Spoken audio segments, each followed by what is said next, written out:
Well, lastly now, I mean, elsewhere in the Premier League here in England, they're calling it a 7-goal thriller that went on at the Amex, but it was a heavy beating, another one that Leicester has had to stomach. They still cannot get a win or a point on the board, really, and it's looking really rough for Brendan Rodgers.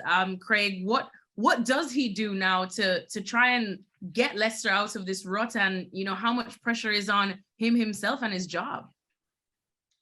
Oh, I mean, I think a lot of pressure. I mean, if you go back to last year when they were having a topsy-turvy season by their recent standards, this was a club you always felt, even though they've had the tragedy of the death of the owner and the passing over to the rest of the family, which I'm surmising is part of the problem. I may be wrong, but I don't know if after all that went on and the terrible deaths and the helicopter crash, is the appetite to spend money and recruit and still do things in that manner. It seems to be a huge source of frustration to Brendan Rodgers. But you always felt Leicester were, even though they've hired and fired a few managers in the last few years, like Ranieri, like Claude Puel, you just felt they were solid.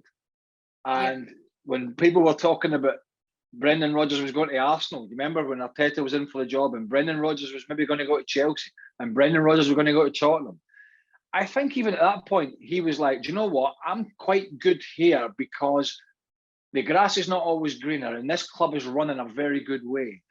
Fast forward 6 months to 12 months and everybody's talking about the players leaving. Tielemans, Maddison, didn't happen, but all the talk was the summer. Vardy's in his mid-30s.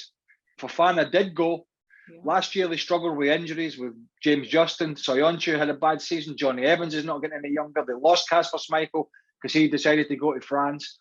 And at the deadline, they brought one outfield player in. That's all they've signed. And that, I think when Brendan Rodgers went away and said, look, if we want to get back to getting to the FA Cup finals and winning FA Cup finals and been fighting for the top four, we need to brush the 21-22 season off. And we need to go and we need to look at our recruitment because our recruitment's been really good. James Justin's from Luton and N'Golo Kante a few years ago from the French whatever. He was in the third tier at one point. Their recruitment, Leicester, generally has been excellent, but they just haven't recruited. And so they're stale. They're stale. The players know it. The players have had their heads turned. The manager's frustrated. And that seeps through the squad. And subsequently, they've had a horrendous start. And Brendan Rodgers was a man who was linked with almost every job, and he lost to a team today whose manager is linked with a lot of jobs, and rightly so. Big fan of Graham Potter. Yeah. I think what he's done there is magnificent, and it just shows you how your stock can swing in this game. Because 18 months ago, Brendan Rodgers was, apart from Liverpool and City, whenever another job come up in the Premier League, his name was there or thereabouts. At the moment, what he's trying to do is save his job. Thanks so much for watching ESPN on YouTube. And for more sports highlights and analysis, be sure to download the ESPN app. And for premium content and live streaming, subscribe to ESPN Plus.